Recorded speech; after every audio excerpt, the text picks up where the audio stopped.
البوتاجاز النهارده اللي معانا او فرن بيلت ان اللي معانا النهارده احدث موديل من جليم جاز. هتقول لي ده غالي جدا، هتقول لي قطع غير غالي، بوتاجاز معمر وفيه مميزات كتيره قوي قوي هتقارنها باي بوتاجاز تاني. البوتاجاز ده معانا ضد الكسر، البوتاجاز ده انطلب مني كتير، او الفرن بيلت ان انطلب مني كتير، وقلت برضو جت الفرصه قلت اوريه لكم. البوتاجاز ده جميل جدا وهنشرحه مع بعض. بتجيب على اخر حاجه اعلى درجه اهوت، وبعدين ترجع تظبطي على وقت مثلا تعالى اجيب على ايه؟ على 10 دقايق ربع ساعه بيديك سكر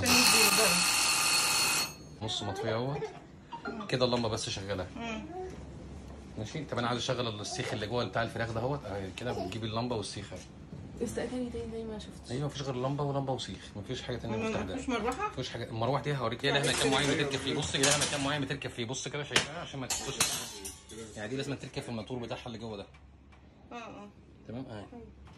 واحد كمان تبريد اهي، بس دي مالكيش دعوه، بتشتغل لوحدها اوتوماتيك. ده لما بيحس بالسخونيه بيشتغل اوتوماتيك. نظبط مثلا احنا عندنا شوايه وعندنا شوايه وفرن. لو انت قفلت باب كده وجيت شغلت الاشعاع للشوايه او الفرن مش هيشتغل معاكي. ليه بقى؟ هو عامل ميزه امان، لازم انا افتح الاول اتاكد النار شغاله هيشتغل كده. بصي يعني شفت بقى كده؟ لازم اسيبه شويه مفتوح. لا افتح الباب عشان يشتغل. هو عامل له سنسور هنا نظام امان شويه. يعني الباب لو هو مقفول وجيت شغلت في الاول كده، يعني الباب اهو جيت شغلت الفرن او شويه مش هيشتغل معاكي. جربي كده مهما تشتغلي كده مش هيشتغل معاكي. طب انا عايز اشغل دلوقتي، اقوم جاي فاتح الباب، اقوم افتح الباب هنا في سنسور امر تشغيل بقى خلاص اللي هو السنسور ده.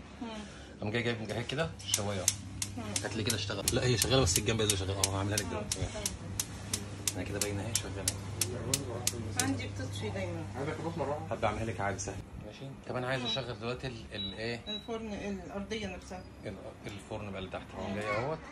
يعني ما ينفعش الشوايه واللي تحت مع بعض. لا مفيش بيلت ان بيشتغلوا دول مع بعض. هو بيديني عليك هنا بيعلمك يعرفك اللمبه اللي بتاع الشوايه شغاله. هشغل بقى الفرن ازاي؟ اهو هتعكسيها العكس اهوت ناحيه ثانيه اهو كده اهو كده اللي هي المفروض اشتغلت. هوري لك برده دلوقتي هنا بس مش عشان الرف ده محطوط اهوت. بص كده عليها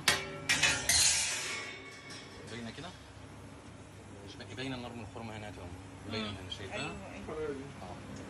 تمام كده الفرن شغال كده. تقدري تقفلي الباب. بعد ما تقفلي الباب اللي هيحصل بقى المروحتين اللي جوه ده هتشتغل اوتوماتيك يعني. اوتوماتيك بقى. احنا كده شغلنا فتحنا الباب شغلنا اهوت خلاص. اتاكدنا ان الفرن شغال والنار شغاله. شغلت تحت خلاص بقى. الله يرضى عليك. اول ما اقفلها كده الباب ده هيقفل على دوت هقوم جاي مشغل مروحتين. طب نجرب كده باينين كده؟ مش باينين صح؟ اكيد لك اكتر مش باين. انا لو فتحت الباب تاني هتفصل تاني. هي كده بتلف هتقف تاني. بصي ليه بقى؟ عشان ده لو انا ضغطت على ده كان الباب مقفول اهوت هتلاقي المروحتين اشتغلوا. ايوه يعني هو السنسور ده معمول كده. انا عايز اسالك سؤال بقى عشان في واحد سالني عليه. انت جايبها منين؟ من ايه؟ هايبر تكنو؟ من كايرو سيل. فين بقى؟ في القاهرة. مصر الجديدة. معدي ثانية ده معدي اعلى حاجة ده. ده اعلى حاجة في السوق. جليم جاز ده اعلى حاجة.